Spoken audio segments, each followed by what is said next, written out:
All right, Newsa-Cast listeners, welcome to a Mile of Music week for us. We are getting ready to go to some musics with 100,000 other people. And what we decided to do is last year we had the opportunity to sit down with several of the artists. And we have two that we're really excited about. This first one we're going to talk about is Ben Mulwana.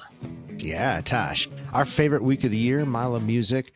It put Appleton back on the map. And Ben Mulwana, you're right, Tosh. Last year we had a chance to meet him, sit down face to face, get to know him. We recorded that conversation. That conversation is in this podcast for you to listen to. But man, he's awesome, Tosh. What a story. Yeah, you know what? It's really cool. He's doing what he wants to. He talks about it in the interview, how he wanted to make music, built his own studio. He's been to Appleton a ton. You maybe have seen him at Riverside. You maybe have seen him at Fox River House, Appleton Beer Factory. He's all over the place with his band and by himself. He is super talented. You're not going to see a bad show when you go see him. It's absolutely incredible.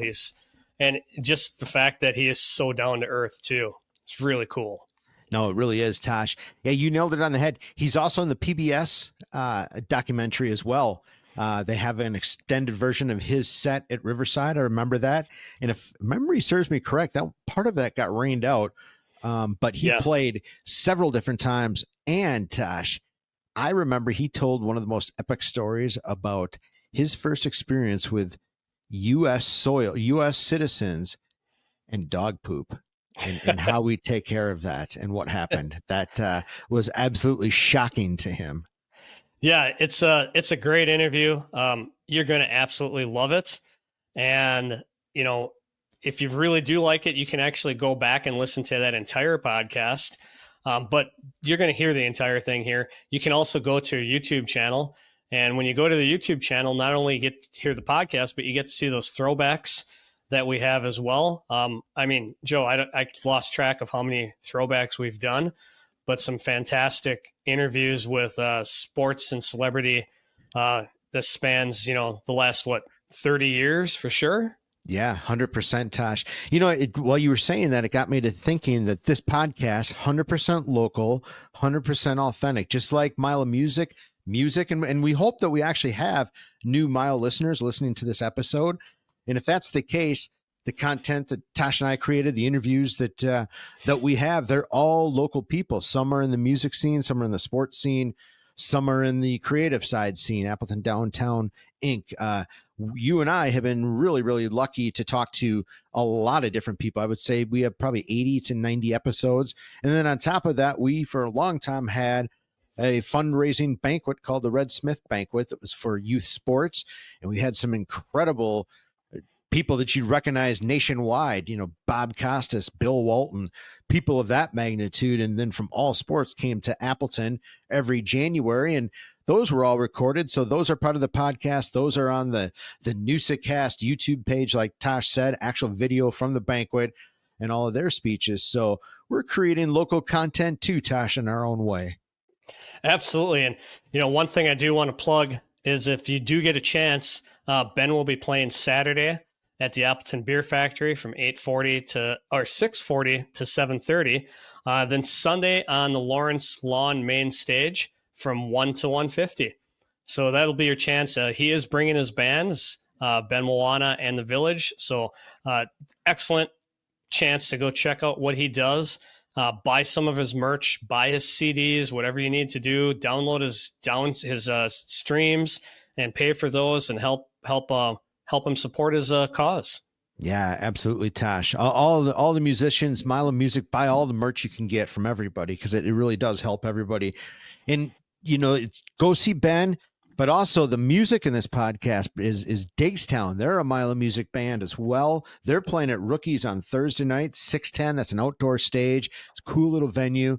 I saw Chris, one of the lead singers for Diggstown last couple of weeks ago at Paperfest, and they're super jacked to play at Mile. This is their second year in a row playing. So check them out.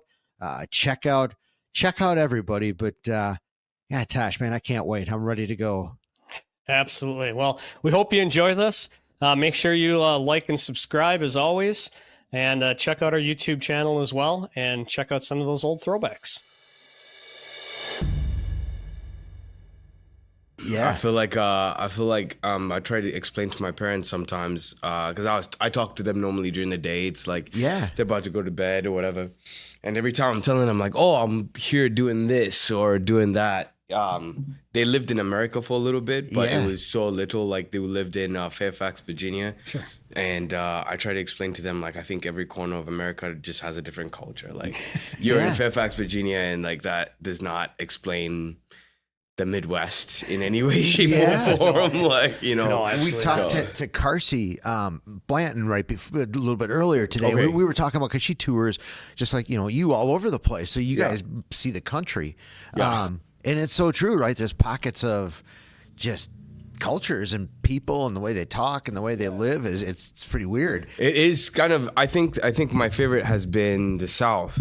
So far, well, not favorite, I should say, like most interesting, I guess, and closest to home has been the South. I went and spent some time in New Orleans. Nice. And like, man, that was awesome. Like such good food. Yeah, the good food. I mean, it felt like everybody woke up with an overdose of vitamin D. Like everybody had excitement and like, just ready for the day. And I think maybe just we didn't see all of it, because I know some of the parts like that are very tourist based, like they look a certain way and you're like, oh, this is New Orleans, and it's like, no, you need to see the rest of it. Like maybe some people might not be as jolly as you think, so yeah. So what do you think of Appleton? You guys are as jolly as you look. Yeah.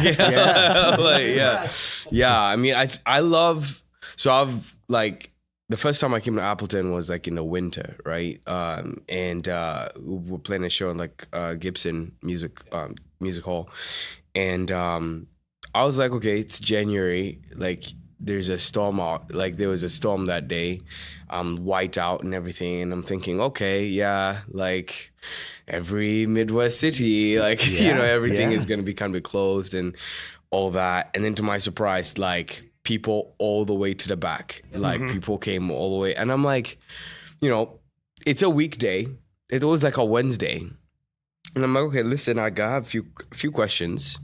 Who has to work tomorrow?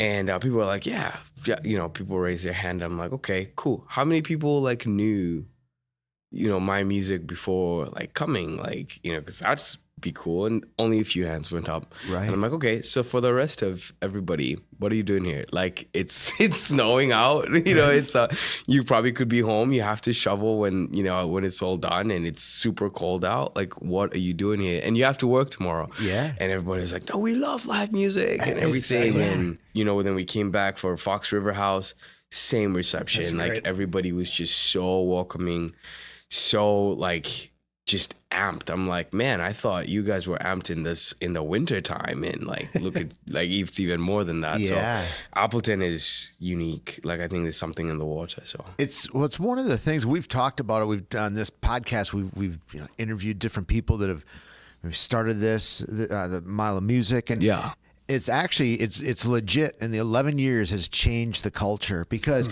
Tosh and I have lived here pretty much our whole life. And we've done a lot of traveling, but live music wasn't always like this. There's maybe been spurts where there's been a month or a year or two where there's been a kind of a cool concert series, but nothing ever stuck. And then when this came and you understood original music and brought artists like you, and then it develops to what it is. We're looking outside the window right now at people. I mean, it's freaking incredible, but it's more than the 4 days. Iftica said this last night on stage as they were closing out. He said, live music is more than just this weekend, and he's so right. Yeah. And that's Appleton's turned into that. And I know we're down in your neck of the woods, down in Kenosha, that area. I mean, it's there's gigs every night. Yeah, everywhere. Yeah, and I think that so we've talked about it as musicians. We just hang and talk about like how special Appleton itself is. And it's gotten to a point where it feels to me almost like a family reunion, like Appleton feels like, or like not just Appleton, but Milo Music especially. Because we come back and then we've made friends here. Like all the artists kind of, we, stay in touch after whatever. We split shows when we're on the road. Because I'm like, hey, I remember I was, talking to this guy, Soul True, and he was playing up in Appleton. He lives in Iowa. I was like, okay, I'm going to, message him, or he's gonna message me like, I'm coming up that way, you want to do something? And then summer comes around and we almost have it all booked, whether you're gonna play or not. It's just on the calendar, because you're like, it feels like a family reunion, whether I'm playing or not. I'm coming, like I'm coming, and I'm gonna see people, catch up with friends and stuff like that. So I think it's cool that it has stuck, that Milo Music has breathed some interesting life and culture into the city. And you want to see that in every city. You want to see that in Kenosha, where I live. There's a lot of live music, and there's a lot of really, really amazing artists, and there is appreciation for it. And sometimes you get the feeling that it is not as appreciated, and then that I wish it had that special feeling that you get right when you drive in and you see, D2 speakers. You can hear them from, you can hear them from elsewhere.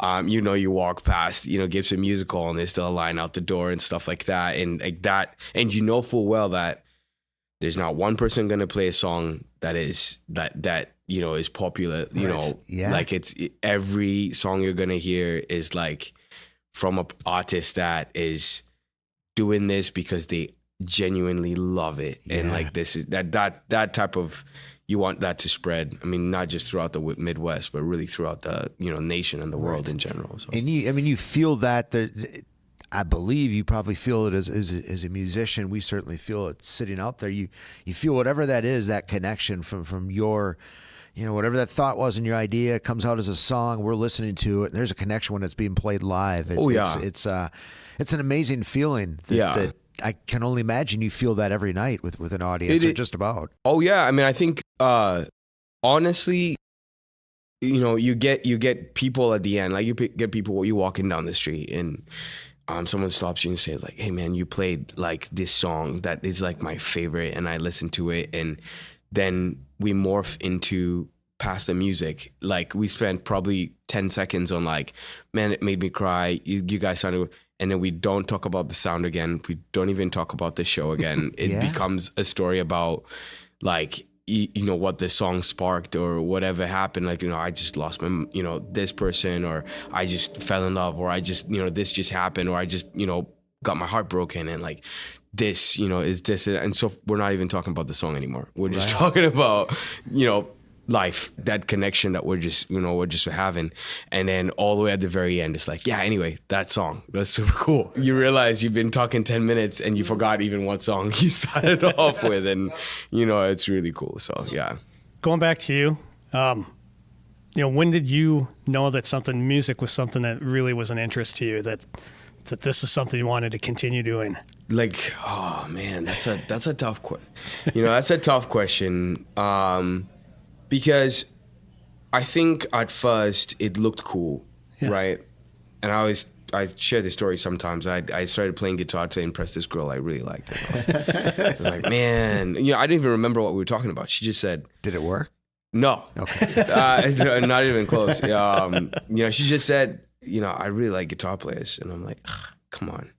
Okay. Like, okay, well, I guess I have to, go and do some homework, and, and I went YouTube, and I, like, okay, let me look up like the songs that I really love. And at the time I listened to John Mayer a lot. So, I went and, pulled out Slow Dancing in the Burning Room, and I'm like, I'm going to play this song. Terrible song to play for a crush, but like, I'm gonna learn this song. And it sounded like garbage. Like I didn't have any, calluses or anything. My fingers hurt for like weeks on end trying to get it right. And I played it for her, and I made all sorts of mistakes. And she's just like, oh, that was fine. And I'm like, it's like, it just always seemed like a thing that like, oh, it would be really cool to be, to to have this thing that I can do. But honestly, the calluses started to form, and I fell so much in love with like playing. I fell so much in love with like just joining a whole bunch of people that could play and had this like deep love for music and the connection to it. And I just dove deep and I just kept going. Still wasn't anything that I was like, oh, I want to be a musician when I grow up. Went to Carthage College. Actually, that's where I did my very first like band. I kind of got some friends together and we were going to do like a talent show type of thing. And they joined me, Justin Hall, who actually still plays with me today, and Suresh Graff and Jody Monk. And we got there and we started doing these songs by this band that we all collectively really love, Need to Breathe. Yeah. And we get on there, we perform, and the song we played, I believe, was Something Beautiful. And we rearranged it in a way that, you know, we've seen the band live. They have this authenticity about them that when they play, it's like, wow, like, man, this is amazing. You feel connected right away. And so we rearranged it in a way that connected to us. And yeah, and these people came up and were like, man, was that Need to Breathe? And they were like, yeah, it was Need to Breathe. And they were like, God, I don't know, like I just felt different, like I really connected. And I think that connection that I had with those people and like with that moment is really what sparked the whole like, hey man, like it's not necessarily that I wanted to be a musician. It's that I want to connect people to people like this, right? You know, that was the different part about it. And after that, it was easy because I don't, you know, we all can all connect on all sorts of different level, happiness, joy, heartbreak, poverty, you know, all the things we can connect on all those levels. And it's just how we communicate it. And after that, I was like, okay, we can do this. And 2019 is when I started writing my own music. And I think One Onawe was one of the first songs I wrote. I was going through a pretty terrible time myself. I was getting my green card, which I'm have it now and everything. Right. And process took forever. Do not wish it on anyone. But in that moment, I felt like people were there with me, even though they didn't know what was going on and they didn't know even how to help or even how to be there because it's a very complex problem, you know. But I wrote that song and I sang it really just for myself. And then, sure enough, 2020 was waiting around the corner for everybody, right? You know, to remind them what it does mean to be there for someone, and that's what the song is about. And after that, this is what I want to do. I mean, I just don't think that there's any other thing I want to do as badly as this. So, yeah. You can tell in your music where it's coming from. You can feel it when you sing and you're listening to it, whether it's in the car, whether in your backyard, whether you're playing it live. It has a feeling, and that really does come out. It's amazing. Thanks. Appreciate that. We asked Eric Krieger this question too, but we wouldn't wish COVID ever, to come. It was a terrible time, but for the musicians, it seems like you guys really thrived, or it seems like a lot of musicians thrive. Like you found, maybe you rediscovered your creativity, maybe you rediscovered another instrument. Some of them have said, I mean, you guys did what you do and just create and make music. And I feel like it was a really, really good time from that standpoint. Like the music changed, got better. Yeah. It got distributed differently too, even on social media and things like that. Yes. I think you're right. I would not wish for that time period to come back. No one wants 2020. I think everybody wants to, collectively forget what happened. But I do think it's a good point. It's not necessarily that, we thrived. Maybe that's a good word. But I think that really as a world in general, not just in music, we slowed down. Yeah. And I don't think that we do that enough. Even now, I mean, I think everything's coming back to pretty normal. Maybe in some spaces, it's pretty much back to normal, right? But you almost see the world that was before 2020, where everybody felt like a god, like everybody felt indestructible and was just moving at breakneck speed.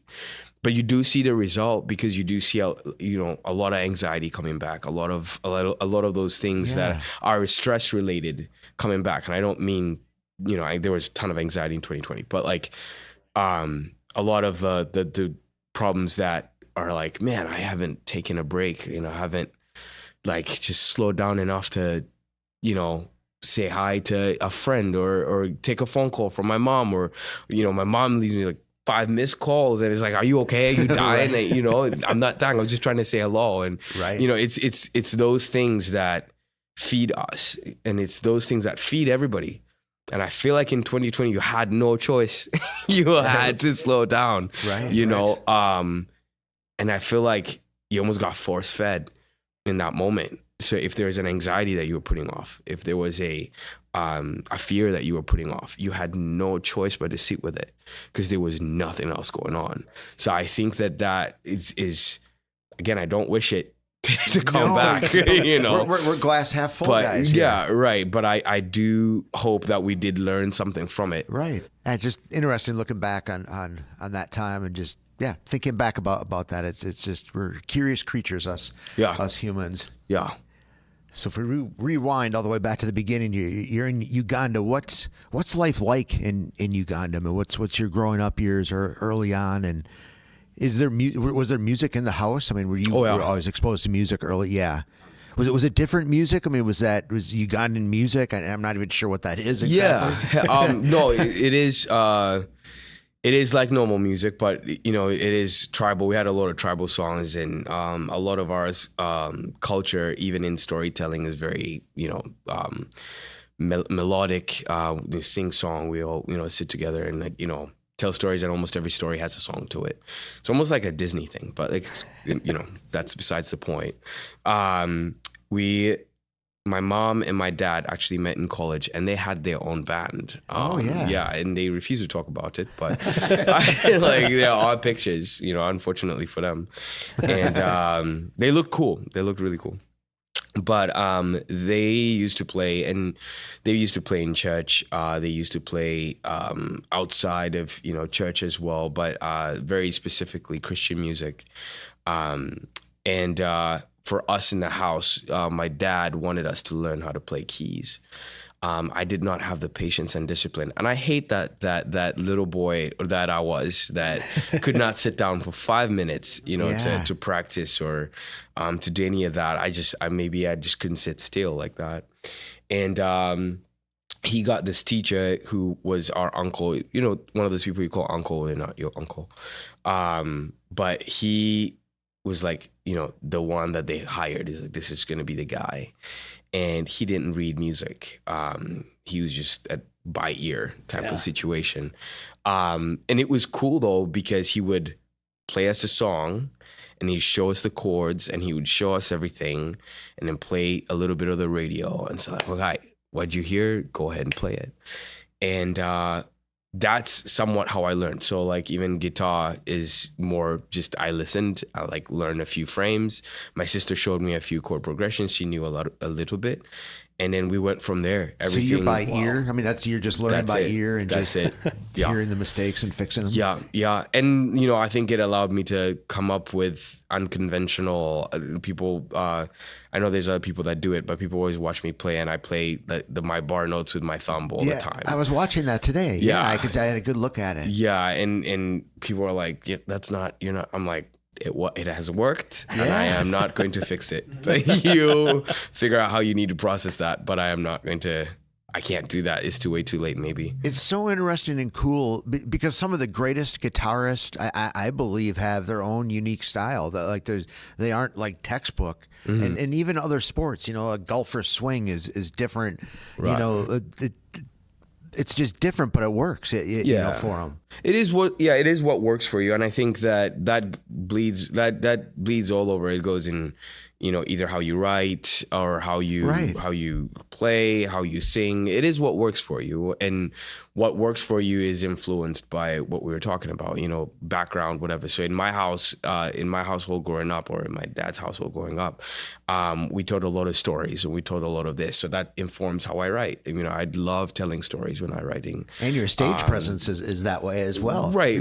Because that's what you know, you lean into who you are and what works for you. And then I love that. why would you try and do something different, you know, to be, you know, right? Doesn't help anyone. No, not at all. No.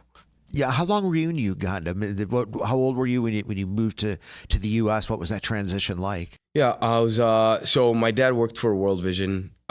He moved around kind of all over the place, and then ended up moving us around. But I came to the U.S. when I was 19. I lived in Uganda all my life. Yeah. So actually, funny enough, Wisconsin is about to be is about to be the first longest place I've ever lived. Wow. It's like 2 years away or a year away from that.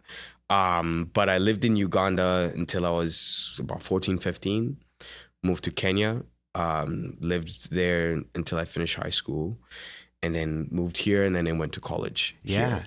Here. But growing up there is very different than living and growing up here. Right. And man, from food to music to the people, all of it's super different. Now, as we mentioned earlier, every town I feel like, or every city and every state in the US has its own culture, has its own like thing about it. And I think the closest thing to Uganda that I found in America is New Orleans. Like, one, the heat, yes, but the heat in the food, the heat in the air, the people, then just their vibrant energy and things like that. That's probably the closest. You know, the smells, all that stuff. Moving here was such a man, it was so jarring. I'd always tell this story. I've told this story once. We don't have pets people have pets in Uganda as well now, but growing up, we didn't necessarily have a pet. I mean, we had a pet dog because that's what you called it. Okay. But it like was locked in the kennel all day. Sure. Like, and then we got more of them. It gave birth, and we had like all these dogs. Like, we had a massive amount of dogs, but they were not pets. They didn't enter the house. We didn't play with them. We played with them if they were outside, you know, and we needed to put them back in the kennels. They were all guard dogs, right? Yeah. And we have affection for them. They are kind of live in the compound with us, so it's like, it's fine. But when I came here, I saw like that alone was like a culture shock for me. Like, how people love their dogs. Like, I was just like, what is like, okay, you know. And I remember it was December. And it was, you know, snowing outside, and we were driving around. My dad was trying not to drive on the right-hand side of the road. And I'm like, okay, Dad, you need to, like, what are you doing? Stop looking around, you know, like, you know, stay, please, like, just stay. We're driving on the wrong side of the road. Keep that in mind. And we saw this gentleman just taking his dog out for a walk, and the dog stopped, you know, to go to the bathroom. And we thought, oh no, what is going to happen? Because for us, when our dogs went in the bathroom, it was a morning chore to ride around the wheelbarrow with sand in it and scoop up the poop and then throw it in the compost. Like, that was like a job, like a chore for us. And this was on the pavement, man. So I was like, I'm like, maybe in the US they have like a dog cleaning service, right? Like maybe this car is gonna come along and like, whoop, like, you know, I keep driving. And I'm like, man, that sucks for that guy. And he had his hand in his pocket the whole time. And so we were far enough, like, to like not necessarily know what was going on, just kind of have a blurry picture thing. He has his hand in his pocket. Dog is done, you know, kind of walks off or walks a little bit away. And the man like leans over and just picks up the, you know, like the dog dropping. Now, obviously, we couldn't see the doggy bag around his arm that he used. Like, the whole time, we're freaking out. Like, we're thinking, like, this love has gone too far. Like, There is no way that you couldn't pay me money, and so that was just, that was a big cultural moment. I remember like all of us screaming in the car like, and we see him like throw it like in the trash. You were just like, oh my gosh, that's the worst thing I've ever seen. And but obviously we found out a lot later that they are doggy bags that you wear around your arm. We're like, thank God, like, because that was one of the things that we I remember I marked in my memory to say like, man, America is super, super different. But we got used to it. The winters have become a little bit easier. The summers are fine. I mean, they remind us of home. Everything feels really good. And do you miss home? I mean, do you the time? Yeah. Yeah. I mean, come on. That's what I figured that. And did you ever get to go back? I mean, is that actually, yes. Okay. I took my wife for the first time last year, and we went in January and we went in July. And I told my wife, so I'm normally pretty good at keeping a lid on my temper. Like I would say one might think I don't have one even, but it's not that. I do have one. But my wife was like, man, like, I feel like I'm about to like learn more about you. And I told her like, hey, listen, the whole time we've been dating, the whole time we've been married, there's nothing that I have told you that has prepared you for what you're about to see today or to this next couple of weeks. Yeah. There's nothing that I could tell you even now that would like prep you for what you're about to experience. I just want you to know that going in, different culture, different everything. And knowing that as a person that has experienced culture shock, there's not much that you can tell a person to prepare them for a culture shift. Yeah. So we land, and she's just like, immediately people are different. People take their time, laissez-faire. Like, people are just like, time is not necessarily, it's just, it's just something. Like people don't care too much, show up late to stuff all the time, whatever. And next day we're driving through downtown Uganda. And I mean, just imagine like the scene from like, the Matrix when like Neo enters like Zion for the first time and like the sensory overload that is, that. Yeah. And, we're driving downtown, cars are like right next to each other, people like on borders, the motorcycles like cruising right by you and people crossing the road and we're no crossing, people just flying through stop signs and traffic lights. And she's like, so you just don't look at traffic lights? And I'm like, if there's no officer, the traffic light doesn't work. Just keep going. Just don't even worry about it. And she's like, how are you driving through this? Like how you have no road rage? Like what is going on? This is the worst thing I've ever seen. And after a while, she's like, I get it. I understood. Like your emotional rubber band has been stretched so far that like it would take a catastrophic event for you to absolutely lose your shit. Like it's just, I'm sorry, to lose your mind. Like it's just, it would. I understand. I'd like finally get why when you came, over to America, you're like, that's good. Yeah. Like, it will 100% focus you from like, oh, you got a cold coffee? Just go and warm it up or ask for a different one. Just don't point like getting emotional about it. Like, so yeah, I think that's been kind of my experience being here, and I've enjoyed it. I still enjoying it. Was it a habit? You had a break. You had mentioned that 19 years you lived there. The late for things, the kind of nonchalantness maybe of life. Was that hard to break? Did you have that when you? Oh man, I still have it. Yeah, that's what I'm wondering about. That. No, I still have it. Man, we were supposed to meet at 3, and I texted you and I'm like, am I running behind? I've just gotten really good at that. Yeah. That's an art. I totally get that. Yeah, it's not that I show up on time. It's that I just have to be really good at communicating because I know I'm going to be late. Yeah. I just know it. And if I need to be on time, I have to operate on like a time shift. Like I have to trick myself into thinking like, okay, I have to be there at 3. So that means I have to be there at 2. So that means I have to leave here, at 12. You know what I mean? It doesn't, if I have to stop and get a coffee, before just to be on time, so be it. but I'm not going to try and be there at 3 because then I'll be there at 4. So like, exactly. So yeah, it's just an adjustment. Like, it's cool that you found kind of a hack for getting around to just communicate with people. You kind of have to. You guys are on time all the time. Yeah. Like, I was late like 3 times on things, and well, you'd be surprised, dude. I kind of live your life a little bit. Really? I can be, these guys are very nice to work around my schedule quite often. Yeah, that's good. He's good. Have you guys grown up in Appleton all that? Eric and I have known each other since 7th grade. We've been just buddies forever. It's been a long time. Sure.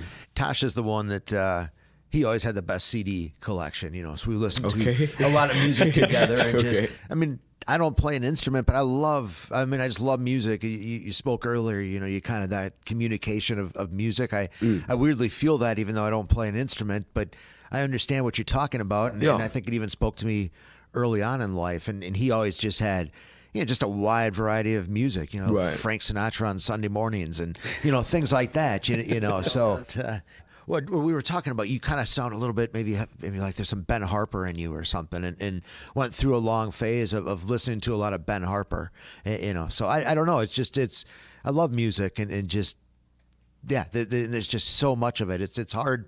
We've asked some of the other artists like how would you describe what music you play, and there really isn't a description, I don't think. No, for your music. That's a complex question. It is, You'd need a lot more time than we have. No, you'd need quite a bit of time.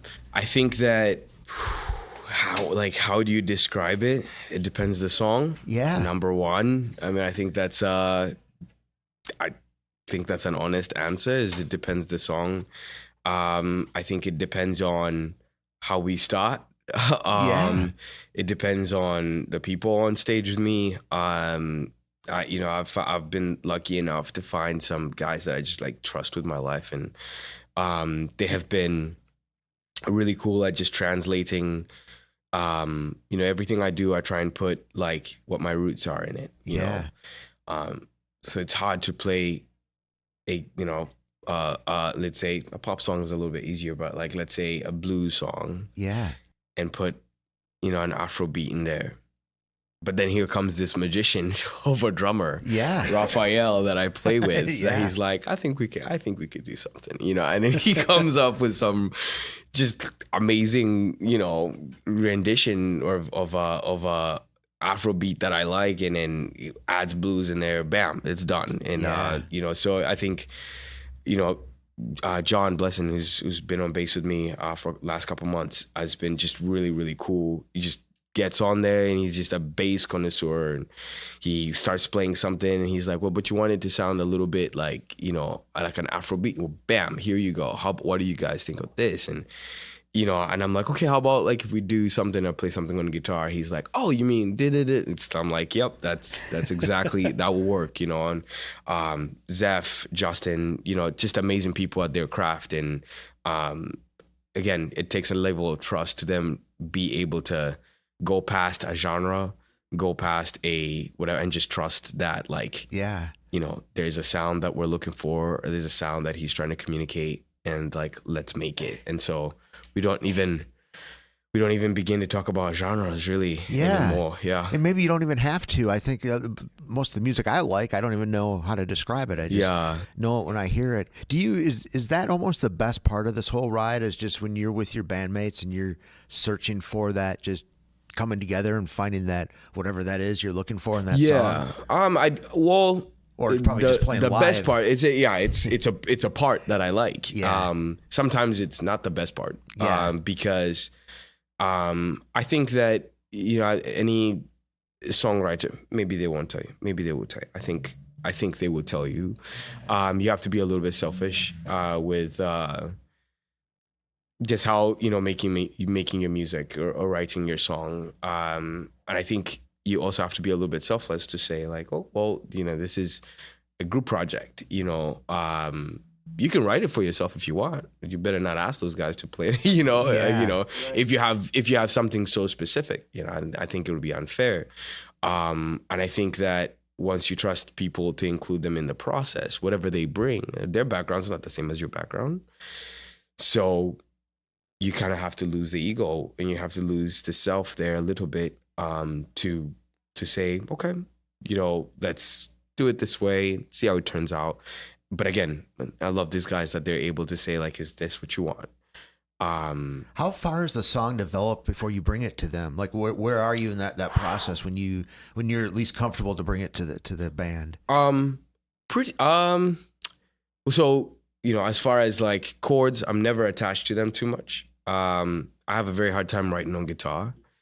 So I don't actually write on guitar. I write on like drums or keys or bass. I write on one of those things. Yeah. Because if I start writing on guitar, I'm going to play the same thing that I played, the same chord structure, things like that.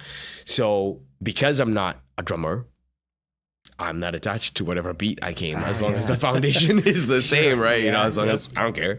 I'm not a keys player. I'm not a bassist. I play bass for a couple other bands stuff, but I wouldn't call myself like, John shows up, please give him the bass. Don't give me the bass, So I think because as soon as I have that, I bring it to them. Okay. And say, this is how the song sounds. My feelings are not going to get hurt. I'm not a drummer. I'm not a bassist. I'm not a keys player. I'm just going to sit down on guitar. Now, if I've written it on guitar and I really like it there, I think we've gotten to a point where I'll play a song and they'll come in and feel it out and be like, ooh, how about we do this? I feel like every time they say, how about we do this, it's better than what I've been doing. Right. Wow. So I'm like, yes, let's do it.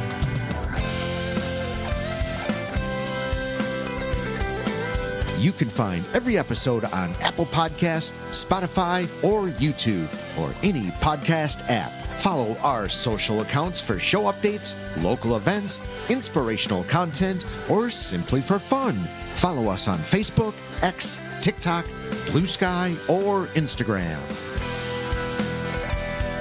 Please contact the Newsa-Cast to share your story, offer a suggestion of a particular athlete or sport, or even an idea, or just simply say hello. Newsa-Cast@gmail.com. Your process then for the lyrics, for the actual song, getting it from your head to the to the paper, to the stage. What is that like for you? And are you spilling out ideas all the time? Are you how do they get out of your head? How do you get that developed, the lyrics? Man, it has been, I'm telling you, it's still a journey. At least for me, it's still a process that I'm trying to refine. The things that have been pretty successful for me is removing myself, let's say go in a cabin or go somewhere, completely detached and just literally write. So I think one of the processes that I've worked on is write down just everything, like write down to what you're feeling, what you want to write about. Is that a journal, like in a paper? Yeah, You use sure. it in a notes app? Yeah, just a journal. Just a book. And then read it back aloud, like just read it back. And the point you try and make over and over again, that's your hook. Yeah. That's your chorus. That's the point you keep trying to repeat, that's it. However you try to say it, those are your verses. And so that's really the process that has worked for me so far. Unknowingly, it could take a day for you to say what you want to say, and, you might get to the end and think, I think I've said enough. And then your brain's like, nope, we're not done, and then you write again. And then, but the easy part is to come back and edit to say, like, what am I trying to say? Yeah. This is what I'm trying to say. Okay, this is how I've said it. I've said it this way, this way, this way, this way. This way didn't really make sense. Let's leave that alone. This made sense to me, but maybe not to somebody else. And then you edit. And that's how I've at least have written. Sure. Yeah. Do you have a favorite place to write and just do that process? No, the one place that I went to once was Chippewa Falls. Okay. Was really cool. I think that it was just a cabin at Airbnb. And but otherwise any coffee shop will do. Yeah. As long as no one is bothering you. Sure. Yeah, it'll work. As long as your phone is off and you really are just in your head for a little while. You didn't have to go, 200 miles away. Right. You can be right here on the street as long as you're able to detach. And so cabin will make it easier to detach. But otherwise, if you can do it in your living room, Sure. That's where you're gonna do it. Did you ever write in Uganda? What was that? Did you write in Uganda songs? No. Okay. No. So I think I read or I heard that you built your own studio. Yes. For your last, how was that process, and how has that changed what you do? You have a place now. Yeah. Man. Jesus. So 2020, we buy a house, and I'm so glad things worked out. I really love it. I walked into the space and I knew right away. I was like, yeah, we're going to make a studio right here. Hadn't put a bid in for the house and everything. And I tried not to seem too excited or seem too like eager, because I was like, man, if it doesn't pan out, if it whatever. So I was just like, okay, if this is the one, it will be the one. If it's not, fine. But I'm really hoping that this is it. And as soon as everything was signed, we moved into the house. Might have been like 1 week. I helped move stuff in so quick. My wife was like, man, you're moving so quick. Like, let's like figure out where. I'm like, listen, we need to put the stuff together because I have other plans, and as soon as we were able to do that, thankfully it was COVID. So there was nothing really else, like, in a way, that's when I started building it. The process took forever. I did a lot of barter trading, a lot of bargaining for all the things that I used to put the stuff together. YouTube was my friend, because putting drywall together, as self-explanatory as it might look, there's a good way to do it, there's a proper way to do it, and there's a great way to do it. Mm-hmm. And then my father-in-law is actually a contractor, so when he would come and visit, he would like show me some techniques and stuff. But I would try and busy the weekend because I didn't want him to help me. I hope he hears this one day. But I was hoping like, don't try and touch stuff. Like, just show me how to do the thing, and then I will do it. Like, let me do it, because I really wanted to grow as well. And so working on the studio after the first couple of weeks, just in concept, I started building the studio. I was 220 pounds, 215 pounds. And by the time I was done with it, I was like 190. Like, it's a good workout. Yeah, oh my God. Yeah. I mean, and it showed, and and I have videos of like day one versus like, when I was done. And at some point it moved from building a studio to building myself, and to working on myself. And man, I got so attached. I made so many mistakes. I put a screw through my thumb for a second. I electrocuted myself. Yeah. That'll teach you. That sucked. So I finished the studio, and it took me about probably 4 months. Okay. Finished the studio, and it's beautiful. And I decided that's where I was going to record my first full album. Yeah. And I was going to record it in there. And that's where I actually wrote Levitate, the song. And I've not recorded that one yet. But it's about, I was painting at some point, and it doesn't have functioning windows. I hadn't put them in yet. And I closed the door, and the fumes built up, and the floor started to do this whole thing. And some of the greatest songs have been written that way. Oh yeah. It felt like that. That is funny. Yeah, that's true. That is true. But yeah, and it's been a journey, and I'm in there all the time now, and it feels like that's the real house. But no, I'm also in the home as often as I can be. That's awesome. Yeah. What touring and just upcoming over the next year for you? We're coming to the end of the summer, fall holidays are coming up, and what's your fall schedule like? What's the tour schedule like? I mean, you've got a busy schedule as well. It's amazing, all the artists we've talked to at Mile, you guys keep an incredible schedule. I mean, you really do. It's unbelievable. The amount of travel and the amount of gigs you play in a year. Lots of water is how we do it. I would say, coffee and all the other things. But my fall schedule is filling up a little bit. I always try and plan a fall tour. It's not finalized for me yet, But Are you booking the gigs, or how are you setting up that fall tour and routing it? Are you doing that work? Yeah, I'm doing a bit of the work, and I work with an amazing company called ACA, and they're based out of Milwaukee as well. So they help me get in contact with a lot of some really good vendors, and then some of them are just kismet. People will write me and say, hey, are you in the area? Can we want to book this gig? And but one of the ones I'm truly excited about actually is 20 Front Street in Michigan. An amazing venue that I'm excited to play. But so when something like that happens, I try to build a tour around it. And because it's in Michigan, which is on the other side of the lake, I wanted to do either a frown tour or a smile tour. Yeah. You know what I mean? Yep.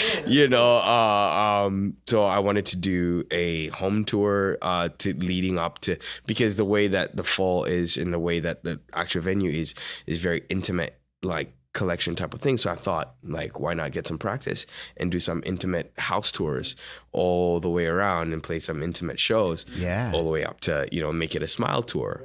Or we can go up to Canada and come back down and make it a frown. So, but that show is, that tour is kind of still being finalized. And then the rest are shows that festivals, like some fall festivals, I can't necessarily, because they're not confirmed. I can't. I can't. I get that. Say, but yeah, those are. We've come to find out that the festivals are sort of a different thing, aren't they? I mean, the touring and kind of the gigs that you're setting up is kind of one way of life, and maybe Mile of Music weekends and other festivals is a little bit different for you guys. And yeah, they are, and I think.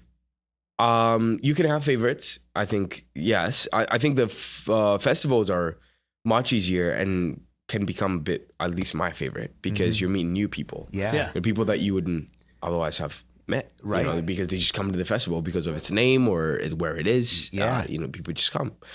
The house shows, intimate show, the shows that you actually have to plan and put, a promotion structure around and like all those things can be tedious to get a good show, like you have to push social media, you have to drive it, and you have to look at kind of like the home situation. How far is it from where you are? Which people do you know? Which people can locally that you can kind of connect with prior to, to drive the show, and just really trying to get your music there so that there's some places that people just love music, like Appleton, that they're going to come, but you can't assume that's everywhere. Right. So you have to put a lot of work in, and, I think I talked about Mbozi earlier. The song that I played earlier. Right. And that's the stuff that you will forget that this is about music. Yeah. Because you're like, man, this feels like a full-time job. Like, it just feels like it is amazing what goes into playing music, isn't it? I mean, there's almost so much more than the music, but it's just the music drives it. What flows through the blood, right through the veins. Yeah. So and again, this sometimes it's easy because if you play a song and someone enjoys it, it tells somebody else, and they say, "Hey, we're gonna go to this show." And it's that easy. Yeah. Sometimes it's not easy. It's getting them to say, "Hey, can I distract you for 1 minute from you being distracted, for you to listen to this?" Right. And then just pray to God that person has a long enough attention span to. Yeah. Do you have a preference playing like solo with your band? Today a Copper Rock was something, I don't know if it's completely different, but you played with the Lawrence. I don't even know I forgot what they were called. The Lawrence Chamber Festival. Yeah, right. Do you have a preference? I'm sure you enjoy it all, but do you prefer one over the other? It depends on mood. Okay. I know that's not like it's not. I'm not trying to dodge a question, but it's not a very good question. I think no. I think it depends the mood. I think that there are some venues that you already know what it is. Like you already know what's coming, and you would prefer to be solo. Sure. You know the type of people that are going to be there, and so you want a closer connection, and a closer connection is much easier to come to when you're by yourself. When you're with the band, there's a lot of energy there, and the energy turns into all sorts of different things, excitement, people wanting to listen, more breaks, a solo here, and it's not as intimate, I would say. We're still together, but it's a different together, so I think it depends. And also depends the season. Summertime, I don't want to play solo. I mean, it's great, like, but I don't want to play solo. I love it. I will do it, because it's still, you still create those moments. Sure. But it's also summertime, and it's a party atmosphere. In the fall, I want to play solo. I want to play with the full band too, don't get me wrong, but a fall solo show where we all can get a little cozy and get, that's a really good feeling too. So.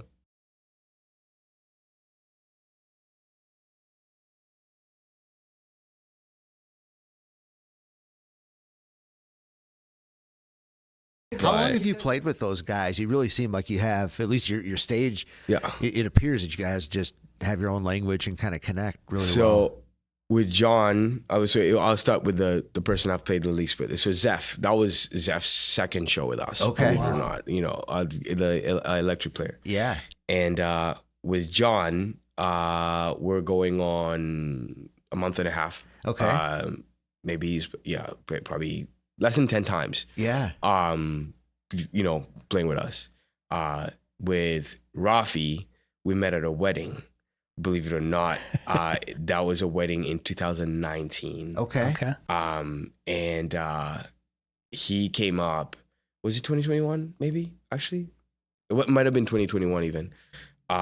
He came up and he was like, "Hey man, listen, I don't know you. I don't know what's going on, but I feel like we have to play together." Yeah. And from then on, we're brothers. Like, we work together even outside of this now. Like, he works at like where I work. And it's just gotten to a point where like I can have a thought and almost a second after, like Rafi's like, "You think we should do?" Yup. Yeah.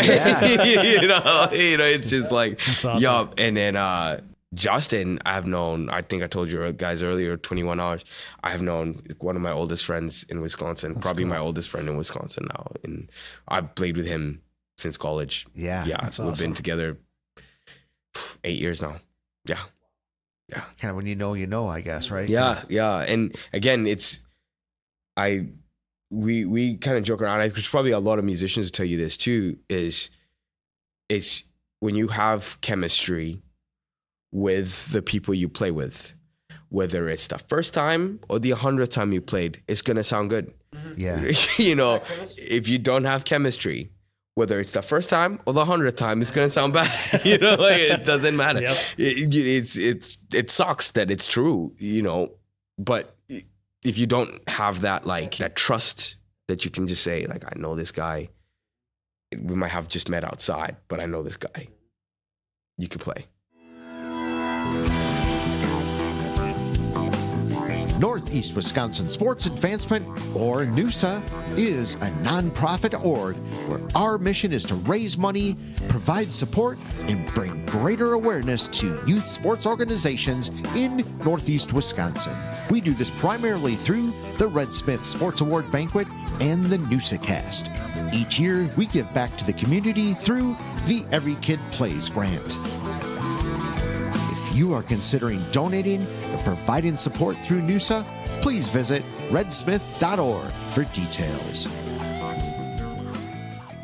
I know I told you about an hour. We're already over an hour and a half. Yeah. Oh, no, that's fine. No, I talk to you guys forever, man. Thank you guys so much for having me. Like, this is pretty cool. This is awesome. We're predominantly, we talk kind of sports and things like that, but Eric and I just love music. We always have. And, that's awesome. And we kind of feel a connection with, artists and bands and we just love the stories, and just, it's a fascinating story, to put yourself, there's no scarier, at least in my mind, scarier situation than to put yourself out on stage and you write a song, put your feelings into it. Other people play that, but that's pretty raw. And you can't put yourself out there any more than standing on a stage playing. I would say, just to add to that, I think we were just talking about this with a couple of guys who were in the PAC, and it was such a good question. And she's, when do you know that like you can stand on stage and like sing the song? And I was thinking about it like she asked Thursday, and I was thinking about it all day yesterday. I was like, man, that's like a really good, when do you know? Like, cause you know that sometimes you get on and you're like, man, we're just trying this song out. It's like super new, but I feel like you already know in your mind, your heart. And I think my answer was like, finally was like, when you're ready to give it away. I think because I've come to believe that it's no longer your song the moment you play it. Yeah. Like it's not, you have to give it away. And I think that, you know, if you sing about loss, I think someone can relate to the loss that you're going through, but for them to really connect with the song, they've gone through loss already. Yeah. So it's not your song, it's their song now, you know? And so the moment, the moment you're ready to give it away. That's got to be an incredible feeling for you, though. Yeah. That you created that, right? Every time. Yeah. Every time. And I feel like you know that the song is ready when someone receives it. If like no one receives it and was like, I don't know necessarily what was going on, that song, it's not ready yet. Yeah. And you just, you know, you want it to be ready, but take it back to the lab. It's not ready yet. Do people come to you with their interpretation of a song? All the time. Is it completely wrong? Does it matter what their No, interpretation is? what would it matter to me? What would it matter to me if it were wrong? Someone put a picture upside down. You said, that's an amazing picture. Yeah. But what does it matter if the artist painted it the other way off? It doesn't. That's how they saw it. That's how they saw it. That's how it's theirs.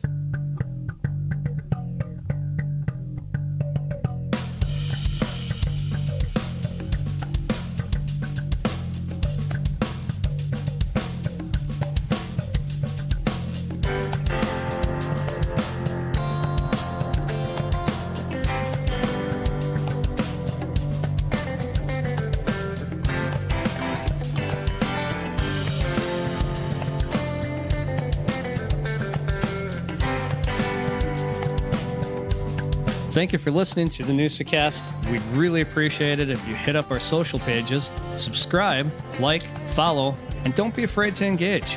Head over to our YouTube channel to get exclusive content like the full interviews and speeches from the past Red Smith banquets.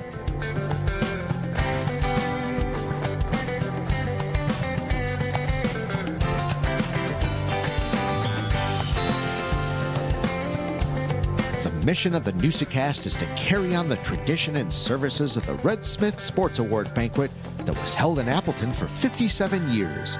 The banquet has raised over $1 million for youth sports in the area during that time, and as we work up to a live event again, we have developed the Newsa-Cast podcast. Through conversations, we highlight the stories right here from our own backyard. And just like at the Red Smith banquet, we highlight the youth of our area, the coaches, the schools, and even local influencers that make our community great. If you would like to help us continue our mission, please head over to redsmith.org to donate.